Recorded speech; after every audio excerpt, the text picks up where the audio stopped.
Olá! Estamos aqui em mais uma live dos nossos cursos da plataforma Digital Plural UFABC e a gente vai tratar de inovação social, que é um dos temas, né, um dos cursos que está disponível para as pessoas fazerem na nossa plataforma, um curso de formação cultural e educacional geral, né, um curso de extensão para as pessoas conhecerem essa noção de inovação social relacionada a diversos temas.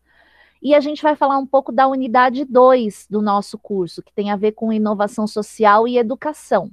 Então, hoje a gente está aqui junto com a Mariana Fernandes e com o Márcio Aveiro, que são estudantes da pós-inovação UFABC, né, a pós-graduação em Engenharia e Gestão da Inovação, e eles fazem os trabalhos ligados à inovação em educação lá na nossa plataforma digital Plural. E vão falar um pouco de como eles construíram, estão fazendo o trabalho deles, né, as descobertas, os desafios, os obstáculos também em torno disso. Meu nome é Andréa Paula, eu sou professora da Universidade Federal do ABC, e o tema da inovação social ainda é um tema muito novo na universidade. Muitas pessoas estão familiarizadas com o termo inovação, desvinculado de uma perspectiva, de um olhar relacionado aos problemas sociais. Então, para começar esse nosso encontro, é sempre bom lembrar esse conceito, né? Quando a gente fala em inovação social, do que a gente está falando? Ou seja, nós estamos falando de processos, não apenas de um produto inovador, não apenas de uma tecnologia de informação e comunicação, ou um dispositivo que seja inovador. Nós estamos falando de processos de trabalho colaborativo voltados para a justiça social e para a justiça ambiental. Então, com essa ideia inicial de inovação social, a gente vai abrir a nossa conversa de hoje relacionando com educação. Antes de eu continuar aqui, vou passar para a Mariana, falar um oi, falar um pouquinho do tema, e o Márcio na sequência também. Oi, pessoal, boa tarde. É sempre muito legal minhas quintas-feiras aqui com vocês, falando sobre dados ou falando sobre inovação social. Obviamente, né, dados eu tenho mais, conheço mais sobre o tema, né, embora pouco tempo, mas tenho mais confiança e falo mais sobre. Inovação social é um tema que eu estou descobrindo agora no meu mestrado. É um tema que eu tinha já uma paixão, já namorava esse tema há alguns anos. E agora, no mestrado, focando em inovação social e especificamente em educação. Então, inovação social é esse tema super abrangente, que a gente pode aplicar na educação, pode aplicar no ambiental, a gente pode aplicar na tecnologia, a gente aplica em qualquer ramo, em qualquer segmento da nossa vida.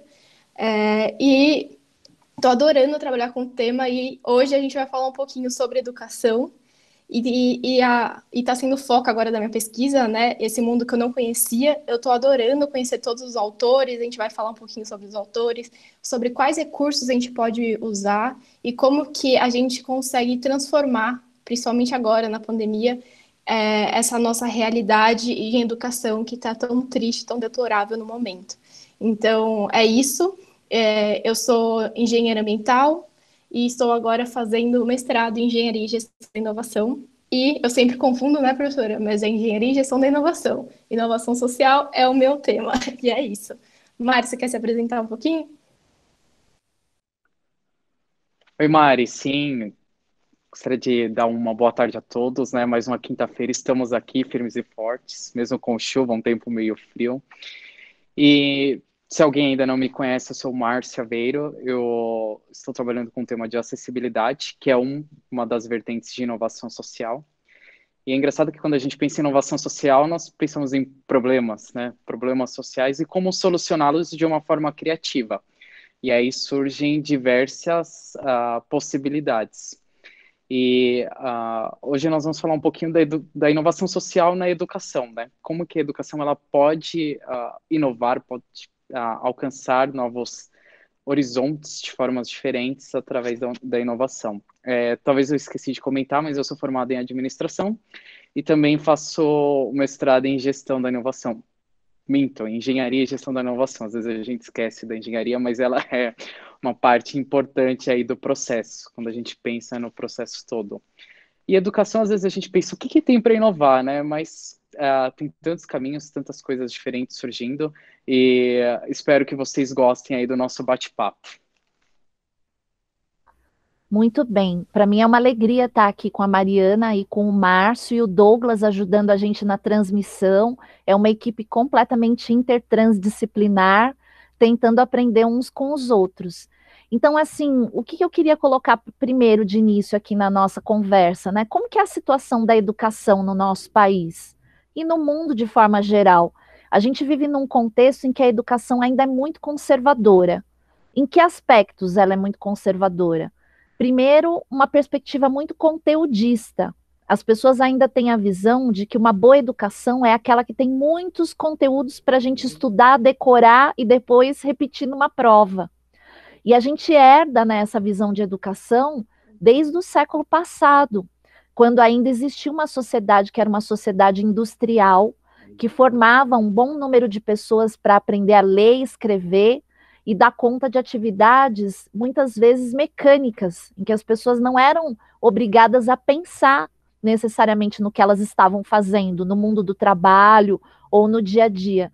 Então, a educação, ela se populariza, né, e ela chega às pessoas mais humildes a partir da expansão da educação pública, com essa visão de formar minimamente uma classe trabalhadora que pudesse, né, sabendo ler e escrever, entender instruções e seguir essas instruções no mundo do trabalho.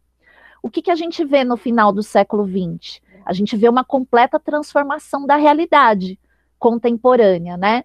Principalmente por conta aí do que muitos falam que é a quarta revolução industrial, alguns já falam que é um cenário pós-industrial, que são as transformações que vêm com as tecnologias de informação e comunicação, principalmente a partir da revolução da microeletrônica.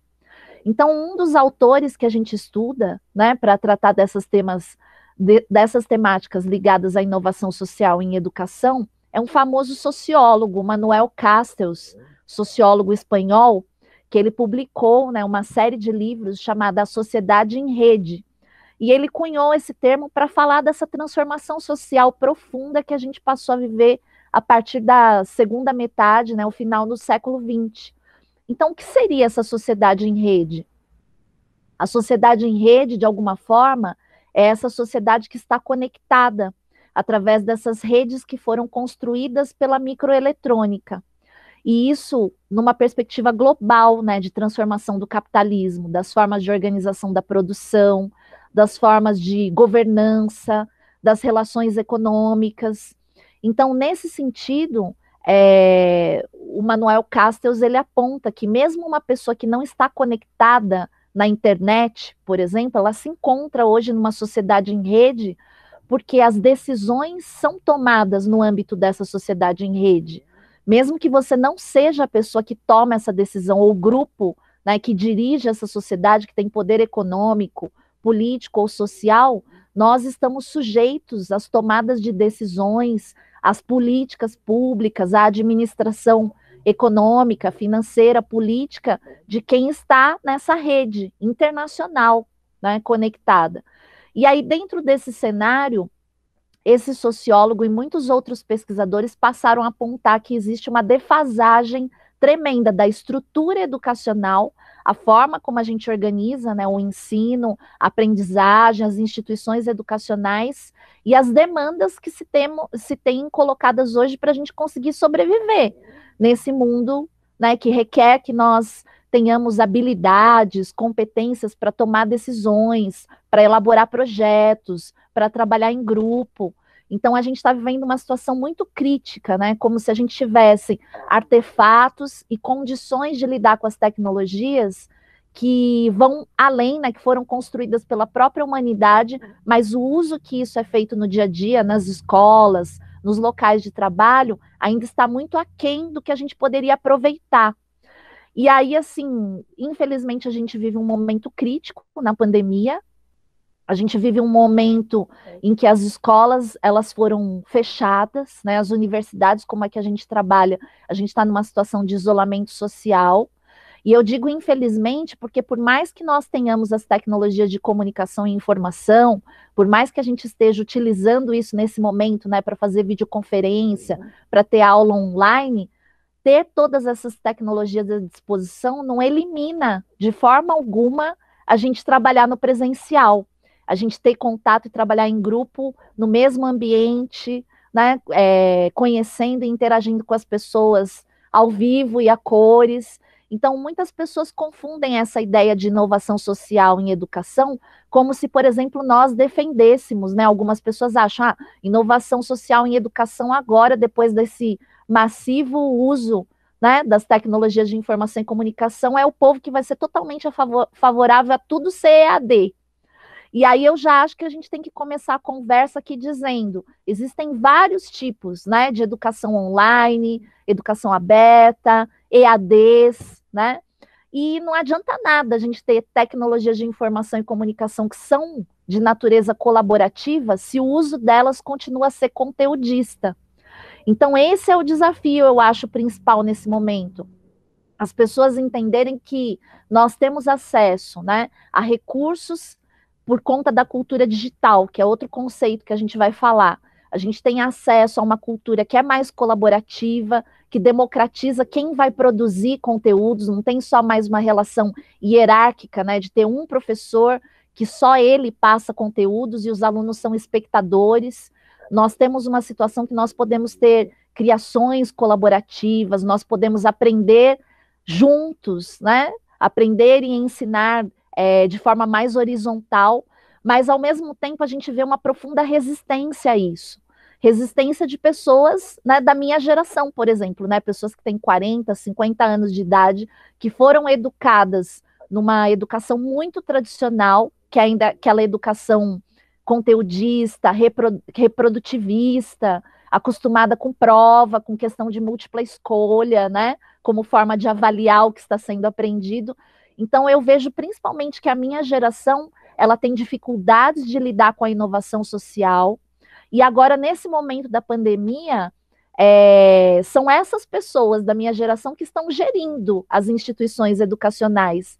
E ao invés de utilizar essas tecnologias para reinventar as metodologias, os processos educacionais, acabam tentando reproduzir essa visão conteudista por essas tecnologias. Então, a gente vê uma situação lamentável, assim, que os educadores e as educadoras estão trabalhando dobrado para atender esse contexto online, né? A gente vê, assim, o mau uso dessas tecnologias, tentando levar isso para crianças que são muito pequenas, que não teriam como acompanhar, né?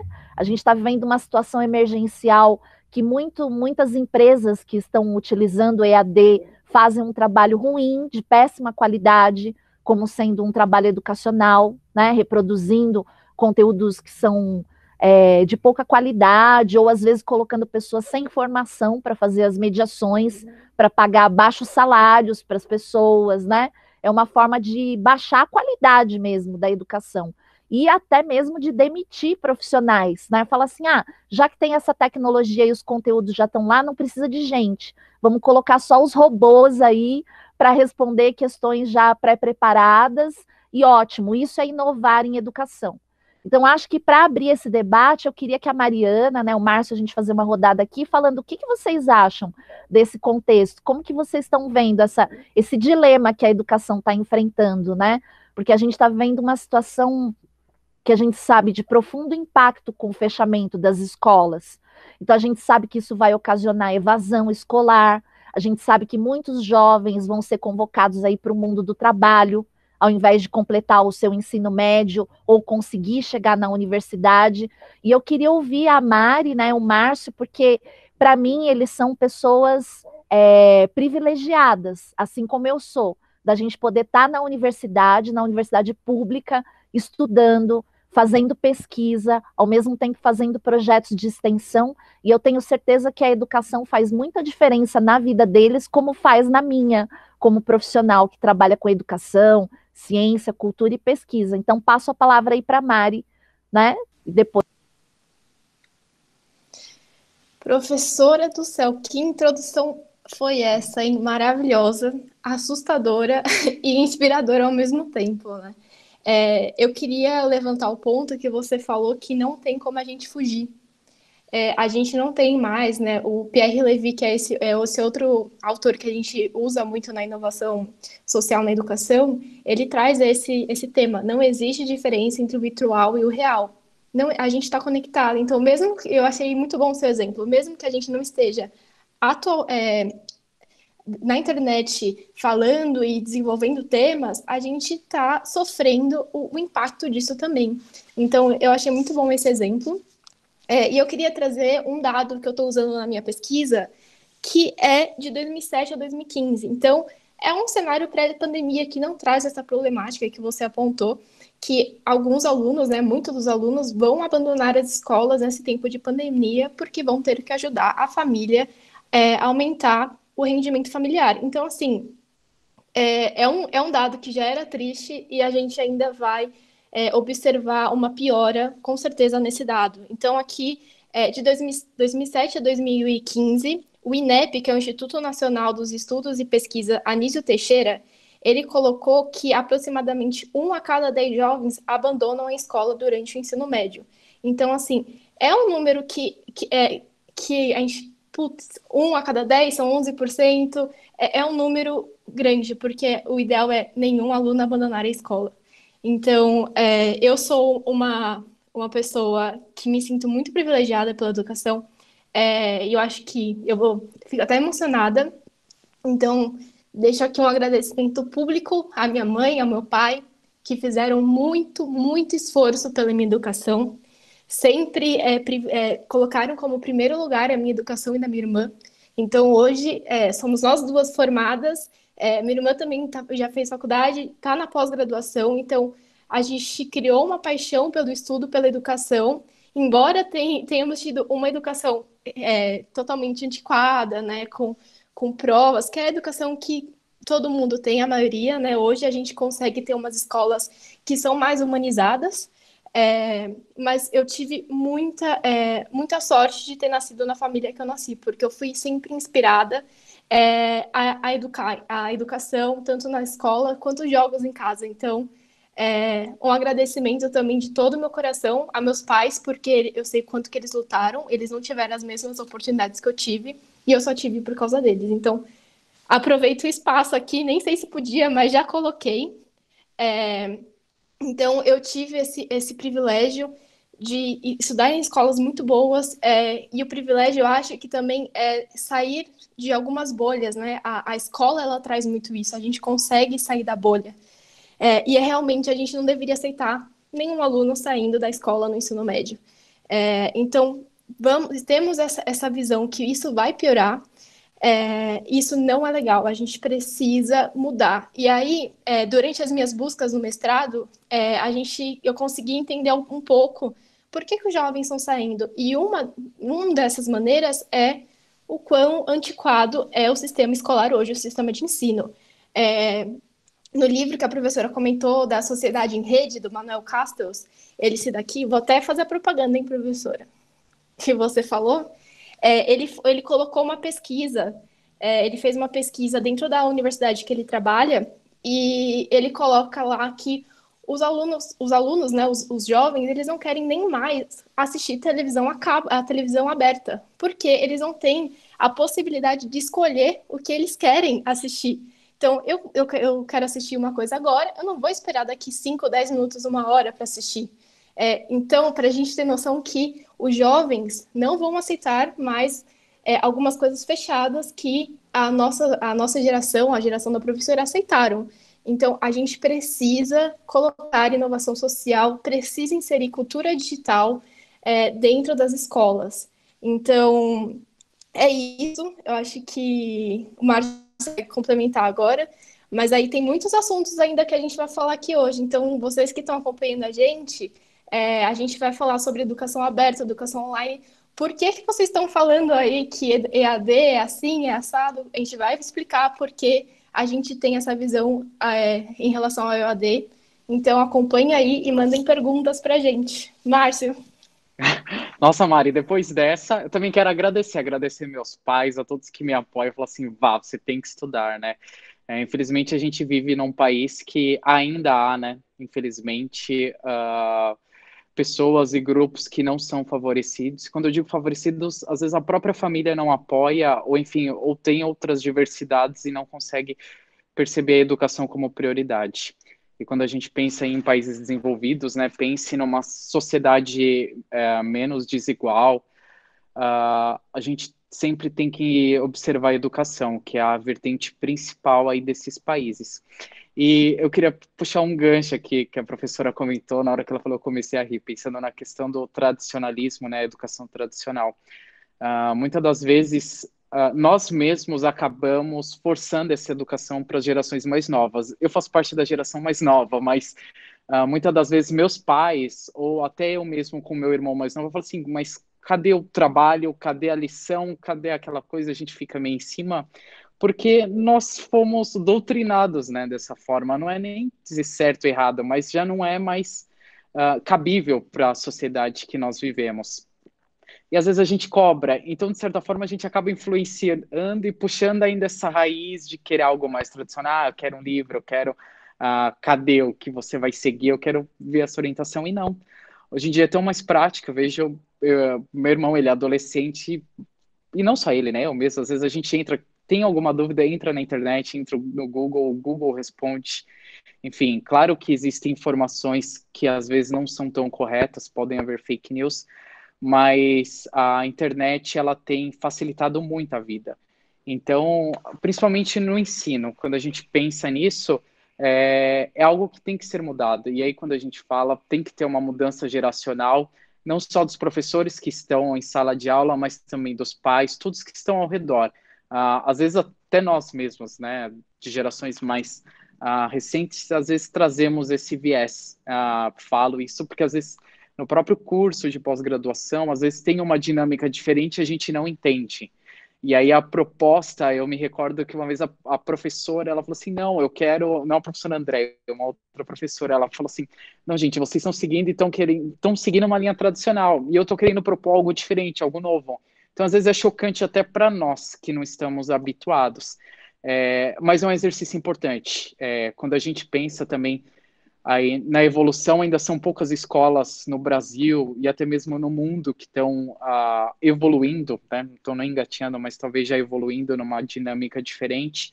A gente observa algumas escolas modelos, até trabalhando com projetos ao invés de matérias, esses projetos serem disciplinares, né? Trazerem vertentes e visões diferentes de cada matéria e promovendo, né, o desenvolvimento de outras habilidades nos alunos.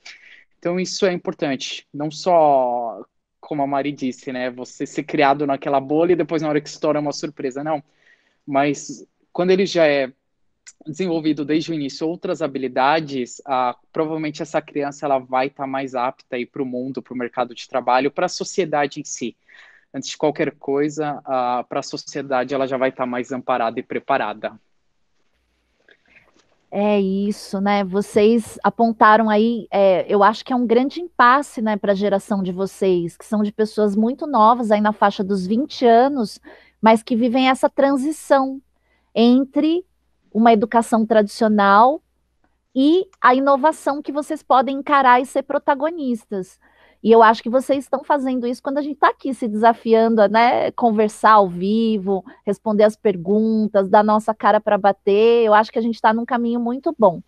Eu queria dizer para vocês o seguinte: quando a gente fala numa educação conteudista, como sendo educação tradicional, eu não estou querendo negar a importância dos conteúdos, nem eu, nem os pesquisadores que estudam inovação social em educação.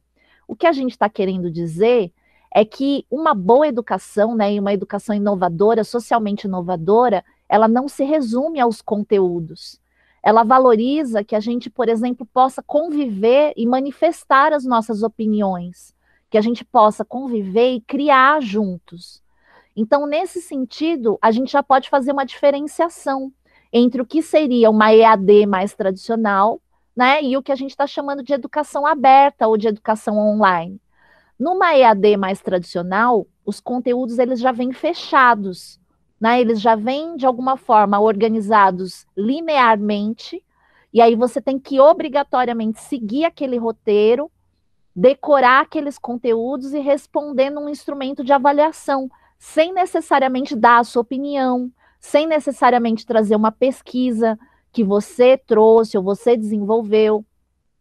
Então, nesse sentido, mesmo que você utilize, né, um computador, mesmo que você utilize uma plataforma digital, se a metodologia ainda é dessa forma que eu falei, né, com um roteiro fechado de conteúdos, que você não pode dar a sua opinião, que você tem que reproduzir o que os autores disseram, né, que você não tem possibilidade de colaborar, de mostrar resultados de pesquisa, de interagir com as pessoas, de propor conteúdos que se relacionem àquele roteiro que foi colocado.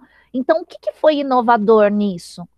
Né? Muito pouco em relação ao ensino tradicional. Não foi o uso da tecnologia ou da plataforma EAD que fez acontecer uma inovação. Então, nesse sentido, fica aqui uma crítica a todos os cursos, né? Acho até que a gente estava vendo aqui um comentário do Wesley, né? E do Vinícius. O Wesley estava falando assim: da mesma forma que a internet amplia essa defasagem da educação tradicional com a realidade, ela também não é uma das principais protagonistas no combate a essa defasagem?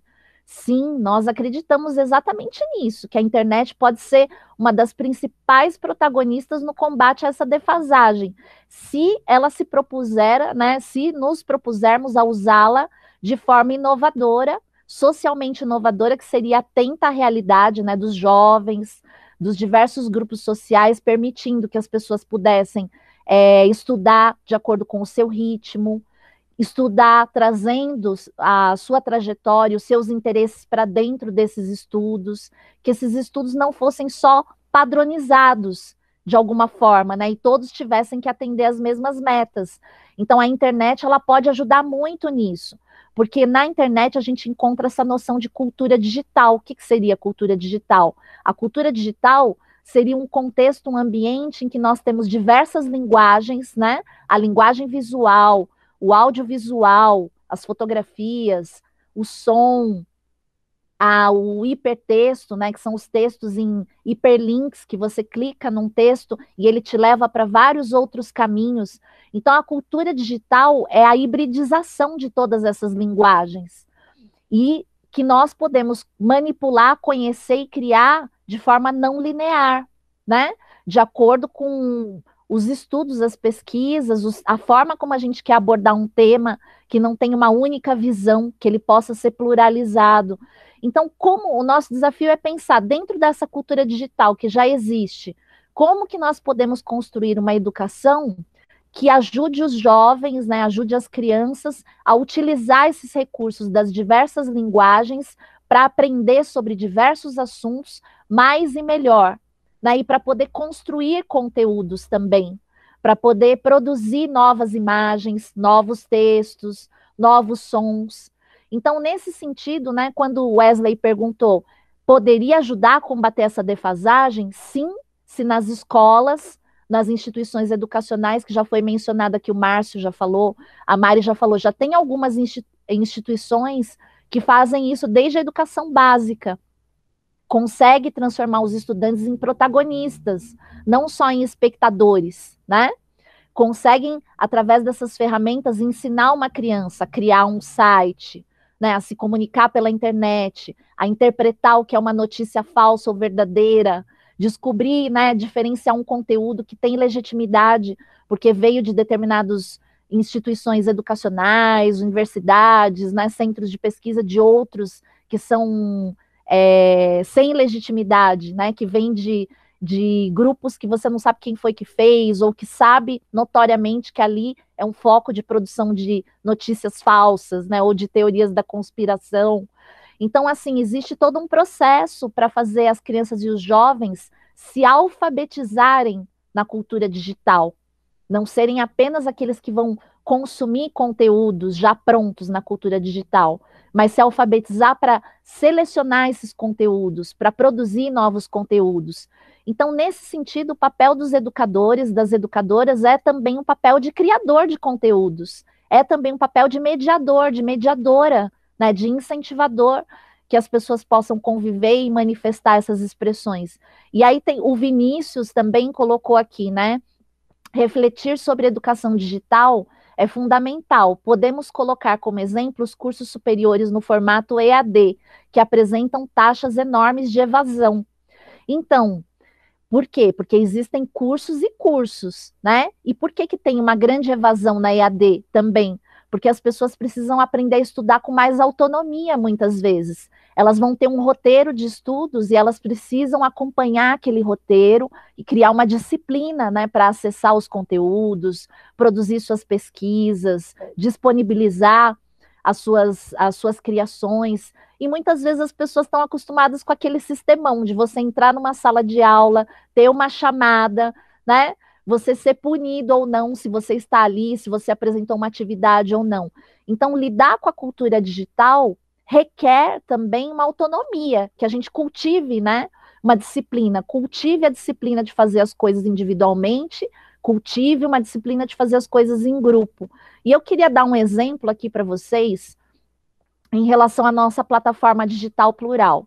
Para vocês terem uma ideia, nossa plataforma tem milhares de pessoas inscritas. Muitas pessoas entram ali para acessar os conteúdos dos cursos, para ler alguma coisa sobre um tema, para ver um vídeo sobre um tema. Não necessariamente a pessoa quer seguir um roteiro e obter um certificado no final. Isso é educação online? Na minha opinião, é também, né? Porque qual foi o objetivo daquela pessoa ao acessar aquele conteúdo? Ela queria aprender mais sobre um tema, não necessariamente seguir todo um percurso, chegar ao final, né, entregar determinadas avaliações e receber um certificado. Então, existem objetivos diferentes, né? Na nossa plataforma, o nosso objetivo é a divulgação científica e cultural. Então, a gente construiu uma rede social de aprendizagem que permite essa liberdade de acessar conteúdos, de encontrar com as pessoas, de fazer um trajeto no seu ritmo. Mas existem cursos como o que o Vinícius falou aqui, que eles têm um tempo, né, determinado para você cumprir atividades, para você entregar resultados. Eles têm turmas fechadas, eles têm um professor, uma professora que vai passar um conteúdo e você vai ter que repetir aquele conteúdo. Então, é importante a gente conhecer esse universo muito amplo, né, do que é educação em relação à cultura digital. E a gente ainda tem um outro conceito, que é o de recursos educacionais abertos. O que que significa isso? Que algumas plataformas que vão trabalhar com educação, elas permitem criar, produzir, transformar conteúdos que foram feitos, né, por pessoas ligadas à educação sobre determinados temas. E outras plataformas, elas criam uma propriedade individual ou privada de certos conteúdos, que só quem pagar para entrar naquela plataforma, né, ou pagar os direitos autorais de ter consumido aquele curso, pode ter acesso. Então, quando a gente fala numa educação, numa perspectiva de inovação social, a gente pensa em democratizar esses recursos educacionais na internet. Daí se falar na importância de termos recursos educacionais abertos, que tem essa licença, né, que possibilita acessar, reutilizar, respeitando, né, a autoria de quem fez os conteúdos, mas também respeitando essa possibilidade de compartilhamento mais amplo, que não depende só de uma remuneração financeira. Então, na nossa própria plataforma, existem vários conteúdos feitos como recursos educacionais abertos. E eles foram criados por professores, né, por cursistas, num trabalho colaborativo. Então, eu considero como um trabalho de inovação social. E aí muita gente pode perguntar, mas quem pagou isso? Ora, quem pagou foi o MEC, né, o Ministério da Educação, deu bolsas para que houvesse professores ali produzindo conteúdos. Então, isso é importante também, a gente pensar que a inovação social, ela depende de financiamento. Pode ser um financiamento público, um financiamento privado, né? Ou seja, ela depende de incentivos. E a gente está vivendo numa situação no nosso país em que a educação não tem nem recursos financeiros, né? As escolas, elas estão sendo sucateadas, a universidade está com a sua verba cortada para ter pesquisa, para ter mais professores. Então, como inovar num ambiente como esse? Né? Então, acho muito legal quando a Mariana e o Márcio falam aqui, ó, nos países em desenvolvimento, ou desenvolvidos, né, países mais ricos que o nosso, com menos desigualdade, existe um forte incentivo financeiro para que haja mais instituições educacionais inovadoras, para que haja mais divulgação científica. E nós estamos muito atrás disso, nesse momento histórico, no nosso país. E aí, acho que tem mais um comentário aqui, né? A Uli está falando, dentro desse contexto socioeconômico e pós-pandêmico, vocês acham que o estímulo aos cursos técnicos seria uma forma de diminuir o abandono dos estudos pelos jovens no ensino médio? Olha, Uli, sinceramente eu não sei. Na minha opinião, não é o fato de você ter um ensino técnico que vai manter o jovem na escola, porque muita gente acha que o ensino técnico é para formar esse jovem para o trabalho. Entenderam? Aquela visão assim, ó, esse jovem ele vai aprender uma profissão, ele vai aprender uma coisa bem especializada e aí ele já vai arrumar um emprego. Então tem muito essa ideia assim de que quem vai ter um emprego não vai seguir os estudos. Entenderam? Então o ensino técnico na história do nosso país ainda está muito ligado a essa visão de que quem é pobre, quem é da classe trabalhadora, vai fazer um curso técnico para ter um emprego e não precisa chegar na universidade. E quem é das classes mais privilegiadas, quem tem mais dinheiro, esses vão ser os profissionais com formação em graduação, com pós-graduação. Então, na minha opinião, se o ensino técnico ele vem dessa forma transdisciplinar, ele vem com uma possibilidade de você ampliar um interesse dentro de uma formação humana integral geral. Ótimo, entenderam? Ele vem te ajudar a querer seguir os estudos em nível superior. Ótimo. Então, bem-vindo esse ensino técnico, ele pode ser socialmente inovador. Agora, se for um ensino técnico que diz assim, bom, essa pessoa vai aprender tal coisa da microeletrônica, então ele não precisa entender nada de arte, ele não precisa saber de história, ele não precisa saber que a gente está vivendo num mundo em que existe o ódio, que as pessoas vão ter que cultivar uma cultura de paz. Não, ele não precisa saber nada disso para ter uma profissão técnica. Então, essa visão restritiva, né, que a gente chamaria de tecnicista, ela faz com que a educação continue sendo conservadora. Ela forma pessoas que não têm uma formação humana geral integral, né, que tem uma visão mais restrita, empobrecida da realidade, e, na minha opinião, isso não é inovador, porque quanto mais a gente abre a educação, né, para diversas linguagens, diversas áreas de conhecimento, quanto mais a gente pode fazer o que a gente está fazendo aqui, né, com o nosso grupo de pesquisa, misturar arte com cultura, com divulgação científica, com administração, com engenharia, com história, mais você amplia o seu olhar para a diversidade humana, para a diversidade cultural, e mais você consegue fazer percursos educacionais inovadores. Agora, quanto mais você coloca uma pessoa num grupinho, né, que vai aprender uma parcelinha bem restrita da realidade, e vai ter uma visão muito instrumentalizada, né, do que é o mundo do trabalho, eu acho que mais a gente está jogando essa pessoa para uma situação de ignorância e de exclusão. Por quê? Porque a tecnologia se transforma muito rapidamente, as ocupações no mundo do trabalho, elas se transformam o tempo todo. E hoje, se você formar uma pessoa no ensino técnico para algo muito específico, logo vai ficar defasada aquela educação. Nós estamos num momento em que a gente precisa aprender o tempo todo, né? A gente vai estar a vida inteira aprendendo e estudando. Acabou aquele tempo, né? Do meu pai, da minha mãe, dos meus avós, que você achava que você ia ter um diploma, né? Na educação básica, ou mesmo no ensino superior, ia ter uma única profissão que não se transformava. Então, eu queria saber um pouco da Mariana, né? E do Márcio, que já estão aí no mercado de trabalho, né? Eles já têm um diploma dentro de uma carreira, né, propriamente, eles poderiam estar trabalhando dentro dessa carreira, nessa visão mais técnica ou tecnicista, né? Como que isso está se figurando na vida deles hoje, nesse mundo do trabalho? Eu acredito que eles já estão vivenciando na pele essa defasagem que o Wesley falou aqui, entre a educação que eles receberam e a necessidade de se reeducar permanentemente, certo? Então fala aí um pouquinho, Mariana, Márcio. Posso ir, Mari? Peguei a frente aqui. Não, é extremamente importante trazer essas visões, porque o mercado de trabalho ele muda muito rápido. E quando a gente pensa em uma profissão tradicional, não faz mais sentido hoje em dia. Qualquer profissional que esteja se dedicando a um curso, enfim, qualquer pessoa que esteja se dedicando a um curso, pensando em longo prazo, em médio prazo, talvez dificilmente eu ouço alguém da minha idade, alguém falando assim, eu me dediquei a essa profissão e quero concluir dela. Não. Hoje em dia a gente fala em projetos, né? Projetos de carreira, projetos de vida. Então hoje eu posso estar atuando na administração, amanhã eu posso estar atuando em artes, posso estar atuando em fotografia, Depois de amanhã eu posso estar atuando em jardinagem, tudo bem, não tem problema nenhum. Isso é a vida. E é isso que traz esses insights, e eu acho que é bacana porque te provoca, como ser humano, a se desenvolver e buscar novos horizontes. Então, essa pessoa também, ela não vai ficar presa ou alienada a determinada função, né? Principalmente com essas mudanças do mercado de trabalho. Então, quando a gente pensa em gerações anteriores que se dedicaram a vida toda a uma carreira X, Y, elas ficam mais vulneráveis no momento de transição dessa função, no momento que essa função se extingue. Então, cada vez mais, a busca de conhecimento é fundamental.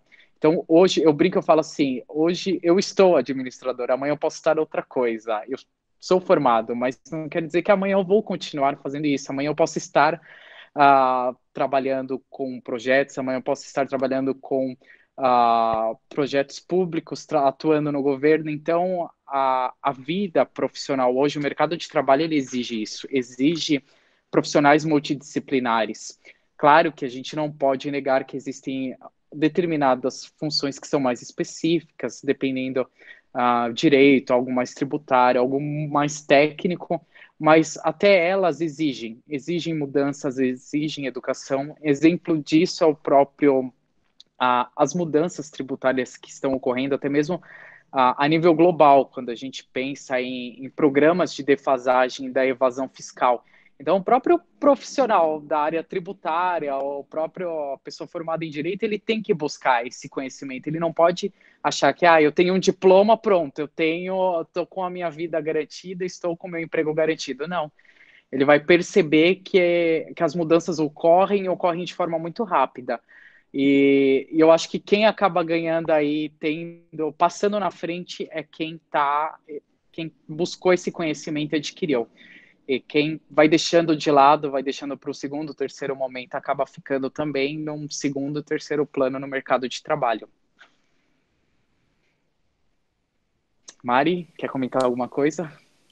Sim, só para fechar esse conteúdo da pergunta da Uli, eu sou uma pessoa que eu fiz técnico em edificações, então tá aí mais uma carreira que eu fui 5 anos orçamentista de obra, e assim, realmente é uma hiperespecialização, né? Professora, me corrija, mas eu falei errado da última vez, mas é Edgar Morin, certo? É a pronúncia francesa, mas não tem problema, nós estamos aqui para aprender, né? Isso. Daqui da última vez eu da já. Aprendizagem. Da última vez eu sei que eu falei errado, eu já tô aqui aprendendo. Que eu tava falando Edgar Morin. Se escreve Edgar Morin, no jeito brasileiro, brazuca, mas é Edgar Morin. Eu adorei o livro que ele fala, que é Os 7 Saberes Necessários para a Educação do Futuro, e ele coloca lá essa questão da hiperespecialização. Então, assim, eu sou uma pessoa que fiz técnico hiperespecializado em edificações, e aí eu acho que a gente tem que colocar esse ponto na balança. Ter esse técnico e ter um emprego que me remunerava me deu a oportunidade de conseguir com meus estudos. Então, a gente tem que entender que nesse cenário pós-pandêmico, talvez a pessoa tenha que fazer essa escolha por um técnico para tirar a cabeça debaixo d'água, sabe? Então, assim, para conseguir sobreviver. Não era a minha situação, claramente, mas isso me fez conseguir continuar meus estudos. E hoje também eu tenho um trabalho de 8 horas e faço mestrado. Porém, o que a gente coloca aqui é as pessoas não precisarem seguir esse caminho. As pessoas terem escolha, não importa a situação econômica e social, elas conseguirem seguir o que elas buscam. Então, fazer um técnico, sim, é interessante se eu quero experimentar uma carreira. Quando a gente está falando de uma carreira, né, de trabalho. Mas a gente não pode fechar as portas somente nisso. A gente precisa continuar experimentando. Eu sou uma pessoa que sou muito julgada por ter feito engenharia ambiental e não trabalhar com engenharia ambiental ou ser técnica de edificações. Gente, vamos abrir a cabeça. Não precisamos ser uma coisa. Engenharia, ela traz alguns conceitos e algumas formas de conteúdo que outras carreiras não trazem, algumas formas de pensamento. Então, assim, fiz engenharia, me apaixonei, engenharia ambiental urbana na Federal da ABC. tem esse contexto urbano que a gente consegue ir para a sociedade, entender o que é uma ocupação, entender por que as pessoas estão ali, que não é por escolha, entender por que a gente precisa dar espaço para as pessoas morarem, né? Não é dar o conceito, mas é regularizar ocupações, não ter prédios na cidade que você está esperando a valorização para vender. Então, essa especulação imobiliária a todo momento. Então, a gente precisa entender que a gente precisa abrir nosso horizonte de conhecimento. Então, comecei lá no Tecnificações, consegui tirar, assim, aprender, consegui trabalhar e estudar, mas o ponto é esse, a gente pode usar a educação técnica para tirar a cabeça debaixo d'água, para parar de se afogar nesse momento pós-pandêmico, para conseguir ajudar a família, que em muitos casos é necessário, mas a gente não pode ser hiper especializado, a gente precisa abrir nossa mente, e é o que a gente está fazendo aqui, que é estudar o que é educação, estudar inovação social, estudar dados. Então, queria voltar só um pouco para a nossa plataforma Digital Plural.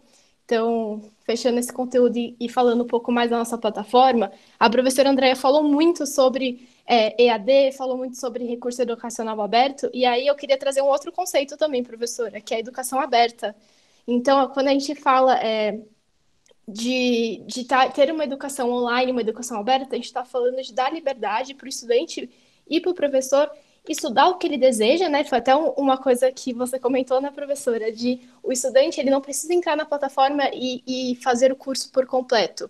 Ele consegue entrar na plataforma e falar, putz, vou dar como exemplo o meu curso, né, puxando a sardinha, mas eu quero saber o que é isso de Big Data. Que é isso que está rolando aí, uma palavra que está na hype, eu quero saber o que é. Só faz o curso de Big Data e sai fora, não tem problema. Mas interage com a gente. Então, a gente usa muito esse conceito de educação aberta, recurso educacional aberto, que são esses conteúdos que a gente consegue trocar entre as pessoas. Então, a professora falou de recurso fechado, então são aqueles famosos copyrights que a gente não consegue trocar a informação entre as pessoas. A pessoa, ela produziu aquilo e ela quer todos os direitos para ela. E aqui a gente está falando de Creative Commons, que é um recurso que é aberto. É isso que a gente está chamando de recurso educacional aberto. Então, se você tiver um documento que ele estiver com o selo do CC, que é Creative Commons, você pode fazer essa divulgação abertamente, ok? E aí, professora, para a gente voltar com você, a gente também, dentro da nossa plataforma, além de ter esse contexto de educação aberta, recurso educacional aberto, a gente também tem a nossa rede social de aprendizagem, certo? Que é o que a gente também, eu acho que, eu vou chamar de super trunfo, mas eu usei essa palavra ontem, eu acho que é um pouco antiga, assim, da minha geração e do Márcio, assim. Mas é o nosso petróleo. É o nosso super trunfo aí da plataforma, e que é esse espaço que a gente tem de troca, que é o que a gente não encontra tanto nos EADs tradicionais, certo, professora? Então, Mari, eu acho assim que é importante o pessoal entender isso, né? O que é uma rede social de aprendizagem? Quando o pessoal fala rede social, todo mundo já liga, né? Com Facebook, Instagram.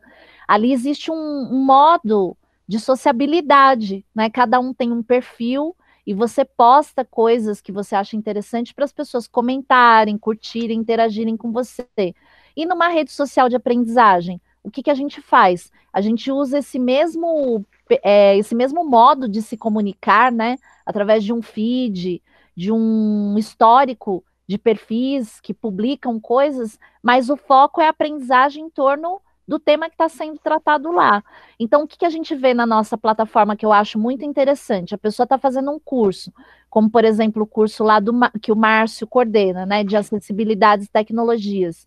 Então, a pessoa entra no Lab, né, entra nesse feed, o grupo, a rede social específica daquele curso, e ela vai dizer o que ela achou daqueles conteúdos, ela vai falar, olha, encontrei novos conteúdos lá no Google, estou trazendo aqui para vocês, ou em outra ferramenta de pesquisa, o que vocês acham desse vídeo aqui, que eu vi em tal lugar.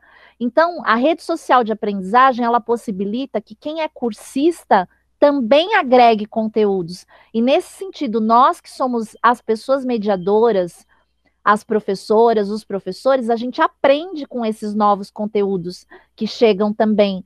Ou seja, eu não sou obrigada a ficar só no conteúdo inicial, né? Que a gente articulou ali e postou como um roteiro básico. A gente se atualiza com a colaboração das pessoas que vão participar. E qual que é o resultado disso? Uma aprendizagem por pares. Quando a gente fala par, não quer dizer assim, número 2 é par. Por pares, né? Quando fala que a Mariana é um par minha, é uma par minha. O Por Márcio, trocas, ou né? seja, nós estamos numa relação mais horizontal. E a universidade ela tem uma hierarquia muito grande, né? Essa ideia assim de que o professor manda nos alunos, pune os alunos. Quando a gente escolhe trabalhar numa rede social de aprendizagem, eu me propus a aprender com a Mariana, aprender com o Márcio, né? A mostrar para eles as coisas que eu aprendi e a ver, ler, acompanhar, ouvir as coisas que eles são capazes de aprender pela inserção que eles têm em determinados grupos que não são os mesmos que os meus, os interesses que eles têm. Então, nesse sentido, por mais que eu tenha todas as titulações que são exigidas para estar na universidade, eu não sou a única que ensina. Eu tenho muito que aprender com quem vai lá nessa plataforma e fala dos vários temas que estão lá. E aí eu queria dar um exemplo para vocês que eu acho importante de dizer assim: isso pode acontecer nesse formato online, mas isso poderia acontecer em qualquer escola inovadora hoje, né? Ou seja, você não precisa ter uma plataforma digital, é um módulo, um processo de trabalho, entenderam? Você poderia ter isso dentro de uma sala de aula.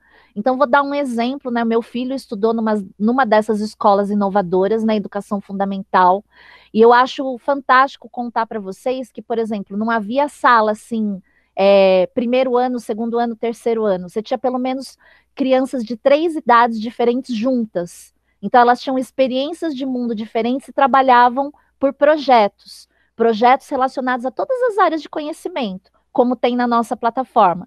Então, num bimestre, eles estudavam várias áreas de conhecimento, mas eles tinham que fazer alguma coisa prática, né? Por exemplo, ligada àquela área de conhecimento. Aí o pessoal fala, mas como assim? Por exemplo, eles tinham que fazer um dicionário dos bichos da natureza mais próxima que tinha na escola, né? Então, eles estavam ao mesmo tempo aprendendo biologia, porque eles tinham que estudar qual era aquela natureza mais próxima, né? Que habitat era aquele. Eles tinham que pesquisar sobre isso, mas ao mesmo tempo eles tinham que escrever sobre isso em inglês e português. Então, eles poderiam aprender uma outra língua. Ao mesmo tempo, eles tinham que pesquisar sobre isso na biblioteca e no computador, na internet. Então, eles aprendiam a pesquisar, aprendiam a se inserir na cultura digital. Ao mesmo tempo, eles tinham que redigir verbetes sobre os bichos que eles escolheram. Então, eles tinham que aprender a escrever, né? Eles tinham que aprender a apresentar isso de alguma forma. Então, o que eu estou querendo dizer é que num projeto você pode ter várias áreas de conhecimento e de saber. E quem vai fazer isso? Só quando você tiver 20 anos de idade na faculdade, se você entrar na faculdade? Não, você pode fazer isso numa escola, né, que permita que haja esses projetos, permita que uma criança aprenda, né, sobre como ela vai lidar com o meio ambiente, que é um tema que todo mundo já deveria saber, que a gente está vivendo uma crise ambiental sem precedentes, mas como que ele vai lidar com isso, com esse olhar de pesquisadora, de pesquisador, de quem cria conteúdos, quem investiga a realidade mais próxima, quem liga isso com uma história ambiental. Entenderam que eu estou falando desse exemplo? Então, o que eu vi, por exemplo, na minha família, foi uma criança crescer com autonomia, com opinião, né? Uma criança que fala, vamos organizar alguma coisa com os colegas, né? Vamos apresentar o resultado do nosso trabalho, entenderam? Então, isso já acontece em várias escolas que são socialmente inovadoras no Brasil e no mundo. Procurem conhecer essas experiências. E na universidade, no ensino técnico que foi dito aqui hoje, a gente tem o privilégio no Brasil de ter os institutos federais, que têm um ensino técnico de primeira qualidade, né? E também são universidades, têm graduações. Então, o meu filho, ele continuou os estudos no ensino médio em informática, ensino médio com informática, por exemplo. Então, assim, isso não significa que ele vá trabalhar a vida toda, né, com informática, porque eu entendo que informática é uma área de alfabetização geral, assim como a alfabetização em dados. Entenderam? Então, acho maravilhoso que a pessoa tenha um ensino técnico em informática, saiba como programar, como mexer num computador. Agora, se mais adiante a pessoa quiser estudar arte, literatura, entenderam o que eu estou falando? Biologia, aquele ensino técnico que a pessoa teve sempre será útil, né? Sempre poderá ajudar a ter uma visão muito mais afeita aos artefatos do mundo que você está vivendo, né? Então, eu acho muito legal, quem não conhece, né, ou quem quer conhecer uma realidade de um ensino técnico que é humanizado, que dialoga com projetos de pesquisa, ensino e extensão, procurar nessas experiências que nós temos no nosso país e que, infelizmente, muita gente não dá valor ou não conhece, né? É uma educação pública essa, por exemplo. Entenderam? Então, acho muito importante colocar isso. E aí, aqui tem uma questão que eu achei muito provocadora, muito interessante, né? Acho que foi o Vinícius, né? Ou não lembro quem foi que falou que teve uma universidade privada, né? Que aproveitou a época da pandemia para demitir os professores, para botar tudo nessa EAD tradicional, conteudista, né? E demitir os professores que eram quem faziam as aulas, a mediação desses conteúdos com a comunidade. Então, gente, nós estamos aqui para dizer isso é socialmente inovador? Lógico que não, né? Você demitir os profissionais que produziam os conteúdos, faziam a mediação, se relacionavam diretamente com os alunos, né? Para poder fazer esse diálogo com a cultura digital, ensinar a pesquisar, etc. Você deixar lá um professor numa sala com 100 alunos, como esse pessoal vai ser tratado? Da pior forma possível, você não tem uma educação de qualidade. Então, é importante a gente frisar isso. A gente precisa usar as tecnologias, mas não para substituir as pessoas, né? A gente precisa utilizar as tecnologias junto com as pessoas, porque as pessoas têm um repertório e elas têm habilidades, elas têm competências, elas têm experiências que vão fazer com que o uso das tecnologias seja mais enriquecedor. Agora, você colocar lá um robô para responder, né, as mesmas questões e essa ser a interação que a pessoa vai ter nessa universidade aí de péssima qualidade, isso é lamentável. Né? Por mais que uma universidade como essa venha dizer que isso é inovador, isso é uma falsa propaganda, né? Tirou as pessoas, colocou um programa lá, tipo um chatbot, para responder tudo padrão, né? Obrigar as pessoas a seguir tudo um percurso padronizado, sem considerar a realidade dessas pessoas, esperando sempre respostas padronizadas. Então, a gente precisa dizer isso, não é inovação social. Por quê? Porque ao invés de resolver um problema social, criou mais problemas sociais, né? Desempregou pessoas, padronizou os alunos, reduziu a qualidade do que vai ser criado e construído ali nesse processo de aprendizagem. Eu achei muito boa a lembrança aqui, né? Para a gente fazer essa diferenciação. A gente está falando em inovação social com tecnologias, com essa relação muito próxima das tecnologias com os seres humanos. E os seres humanos transformando as tecnologias em algo que possa ajudar a resolver os problemas sociais, não multiplicar esses problemas sociais, né? Fala aí mais, gente, vocês que vocês viram aí no chat, respondam mais, por favor. Eu queria trazer um... Professora, vai lá, vai lá. Só queria falar que a Luzia aqui, ó, tá batendo palmas. E eu queria só fazer uma colocação da gente defender a universidade pública de qualidade. Então, a professora falou da universidade que demitiu os professores. Qual é a responsabilidade, né? Como que essas empresas de educação estão lidando com a educação? Qual é a responsabilidade delas? Então, a gente precisa defender a universidade pública de qualidade e ao mesmo tempo, né, como a gente está no cenário de pandemia, defenda o SUS sempre. Verdade, a gente precisa defender aí os organismos, as instituições públicas, né? E muitas das vezes são... as pessoas negligenciam, né? Olham de uma certa forma aí, precária, mas quando a gente pensa e compara, né? Saindo um pouquinho aí, mas a gente já volta, né? Pro foco. Mas quando a gente compara aí com o mundo, o nosso SUS é o único no mundo, devia ser o sistema único do mundo de saúde, né? Que tem no Brasil. E todo o amparo que nós temos do governo, por mais, né, que nosso governo tenha muito a melhorar, a gente também tem que reconhecer o que é bom. E o SUS eu acho que é um baita presente que nós temos.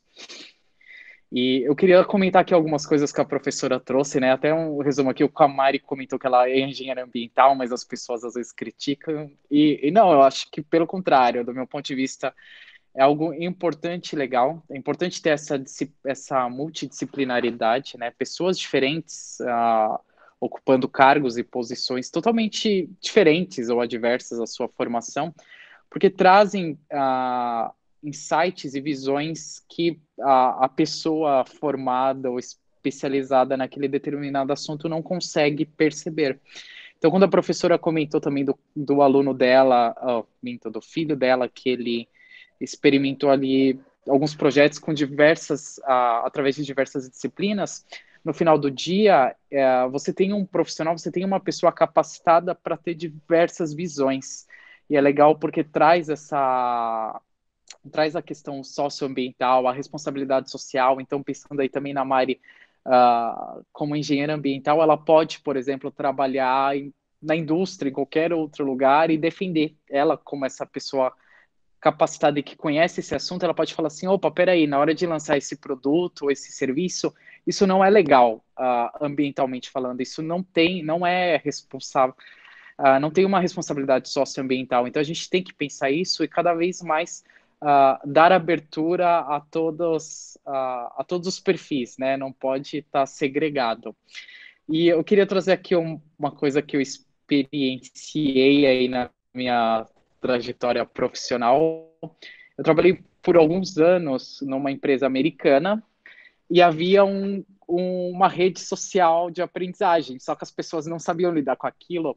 E era engraçado porque os americanos, enfim, boa parte dos países desenvolvidos, eles trabalhavam muito bem com aquilo. Então, por exemplo, ia alguém e soltava uma proposta falando assim, olha, o que vocês acham da gente fazer A ou B? E as pessoas poderiam voltar. Ou até mesmo para disseminar conhecimento, soltando políticas, vídeos sobre determinados produtos, serviços, e convidavam as pessoas para co-criarem, né, participarem. E eu tentava, eu era o defensor daquela plataforma e eu tentava utilizar de todas as formas. E aí eu ouvia comentários assim, isso não funciona no Brasil. Isso não pegou direito no Brasil. Não, é bom, esquece isso. Tenta fazer de uma forma mais tradicional. Eu falei, não, gente, isso aqui é um negócio, é uma plataforma viva. Se amanhã ou depois eu não estiver aqui, qualquer pessoa pode entrar. É algo que qualquer um pode entrar e criar, fazer algo diferente. Então, a nossa cultura ainda não está adaptada a isso, é algo novo ainda, mas aos poucos a gente vai ganhando espaço. E são benefícios imensos quando a gente percebe aí que você pode dar a oportunidade de todas as pessoas terem voz, por exemplo, numa rede social de aprendizagem, você dá espaço para outros se expor, enfim, além de você poder produzir, né, conhecimento, eu acho que o que você mais ganha é aprender. E quando a professora falou aí que a gente aprende, de fato, eu acho que eu mais aprendo do que ensino, enfim, ou até mesmo compartilho. Então é importante haver essa interação, até porque o mundo gira tão rápido, é tanta informação, é tanta coisa acontecendo no mundo todo que haver essa interação numa rede social de aprendizagem é fundamental. Só assim a gente só aprende. Viu, Márcio? Eu acho muito interessante quando você compartilha essa experiência, porque eu acho que o nosso desafio é multiplicar esses espaços seguros para as pessoas cocriarem, aprenderem umas com as outras. Eu acho que quando a gente faz isso num espaço público, que existe esse respeito e essa intenção genuína da gente aprender uns com os outros, isso é muito gratificante. A gente tem vivido isso lá na Digital Plural UFABC, vendo os relatos das pessoas, os diários, compartilhando as pessoas, né, os educadores e as educadoras da periferia compartilhando suas angústias, sua realidade, e tudo isso sendo transformado em dados que podem gerar políticas públicas, projetos. E você falou do ambiente empresarial. A gente precisa fomentar que haja empresas em que tem uma liberdade para fazer isso, porque as empresas ainda são muito hierárquicas. E além de serem hierárquicas, né, na forma de dizer quem tem autoridade, né, para dar ordens ou encaminhar processos de trabalho e tudo mais, às vezes as empresas elas são muito injustas. Elas não pensam em inovação social. Elas querem, por exemplo, que vocês participem de coisas que são cocriações, mas você não vai receber a altura, né, do que você cocriou. Alguém vai se apropriar do seu trabalho e vai lucrar com aquilo, mas você vai receber aquele salário michuruco. Então, eu acho muito legal quando o Márcio coloca, né, que ele viveu uma experiência num lugar em que ele sentia que ele podia criar e ele sentia que ele podia certamente ser recompensado de alguma forma por isso, seja por um bom salário, seja pelo reconhecimento, né, de ser um produtor de novos conhecimentos, né, ter o seu valor profissional reconhecido. Isso é maravilhoso. Então a gente está com esse desafio, né, na nossa sociedade que é de um capitalismo às vezes muito perverso, individualista, egoísta, né? A gente tem esse desafio das instituições públicas e privadas cultivarem outros ambientes de uma cultura de colaboração, uma cultura de paz, uma cultura de justiça social e ambiental. E eu fico feliz assim que a Mariana e o Márcio eles estão se formando num programa de engenharia e gestão da inovação para serem essas lideranças, né? Para serem essas pessoas, seja no espaço público ou privado, que vão estar pensando assim: esse processo é colaborativo, o resultado dele é socialmente justo, entenderam? Porque é realmente muito difícil as pessoas viverem em uma sociedade desigual, injusta, que elas são chamadas a colaborar, mas não têm certeza se aquilo que elas vão colaborar será um fruto compartilhado de benefícios para muitas pessoas ou para poucas. Então, acho que nós temos esse desafio, vocês não acham? E aí a gente já vai fazendo um encerramento, né? Vendo se tem mais alguma questão aí, porque a gente já está 1 hora aqui no bate-papo, que é o nosso teto. Não temos mais nenhuma questão, professora. E aí vamos encaminhar para o nosso finalmente. E aproveitando o ensejo, você já falou de outros cursos, de outras lives, então tem os cursos de Direitos Humanos, de Escola Aberta, tem vários cursos onde vários professores estão trocando conhecimento. E aí a gente também tem um curso que é super importante para quem quiser saber mais sobre os assuntos que a gente falou hoje. Então, a gente falou hoje de educação online, de educação aberta, recurso educacional aberto, cultura digital. Então, tem um curso na plataforma com o nome eu vou colar aqui porque o nome é um pouquinho grande, tá? É curso de extensão online de formação interdisciplinar em educação online, educação aberta, cultura digital e rede social de aprendizagem no contexto da pandemia. Então, se vocês quiserem saber mais sobre esses conteúdos, tem todas as bibliografias que a gente falou aqui, tá nesse curso, tem vários vídeos super legais e super interativos para você entender o que é o que a gente falou aqui, de outras formas, né? Então, é isso aqui que a gente está falando, não tem só essa forma aqui para vocês aprenderem, que é a nossa troca na live, mas também tem a plataforma. E também tem o lab desse curso, que também esperamos vocês lá para falar o que vocês acharam desse curso de inovação e o lab do curso de educação online. Então, é isso. Eu queria finalizar dando a indicação desse curso que está lá na plataforma. E é um prazer, toda quinta-feira, estar aqui falando sobre coisas do mestrado, coisas da vida e falando um pouquinho mal do que está acontecendo aí na pandemia, né? Abrindo o coração. E é nossa tarefa, né? Nossa tarefa é fazer uma inovação social que seja crítica, né? E eu queria aqui fazer a propaganda dos cursos que o Márcio e a Mariana ajudaram, né, a organizar e estabelecer na plataforma. O curso de alfabetização em dados, que está lá, que é a Mariana que está trabalhando com esse tema, que coloca esse desafio para a gente pensar e promover uma cultura de dados, uma cultura que possa fazer as pessoas compreenderem como os dados hoje são utilizados para dirigir praticamente tudo que acontece na nossa vida e como a gente se apropriando disso pode contribuir, né, para que boas decisões sejam tomadas. E o curso que o Márcio puxa lá, que é o de acessibilidade e tecnologias, que é voltado para a inclusão de pessoas com deficiência. Então, é um tema muito urgente nesse contexto da pandemia, né? E a gente tem aprendido muito lá sobre como as pessoas que têm deficiências, às vezes, têm dificuldades para fazer os nossos cursos, e como a gente tem criado recursos, né? Desde aplicativos, lives, formas de conversar, para fazer as pessoas acessarem esses conteúdos.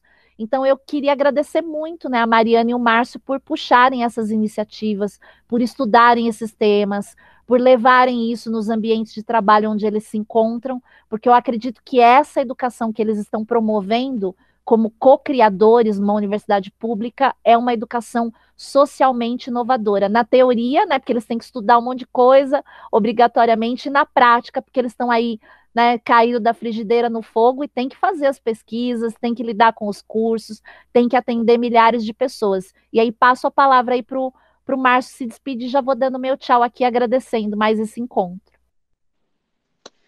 Pessoal, gostaria de agradecer a todos que estão aí conosco, assistindo, estão conectados e convidar a todos, né, para continuarem acessando a nossa plataforma, fazerem os cursos e mais do que fazer os cursos, para que tragam, né, tragam notícias, tragam conteúdos que vocês localizem e nos ajudem a construir. É tudo uma cocriação coletiva e nós só conseguimos produzir algo se vocês também trazem, né? Se todos trazem. Então, é importante. E mais do que isso, né? Antes de tudo isso, a gente tem que assumir o nosso papel como um cidadão responsável. Então, o que nós podemos fazer para mudar, enfim, para promover a inovação social? Problemas aí existem diversos. E se quiserem até trazer outros temas, né, estamos aí abertos para trabalhar com todos.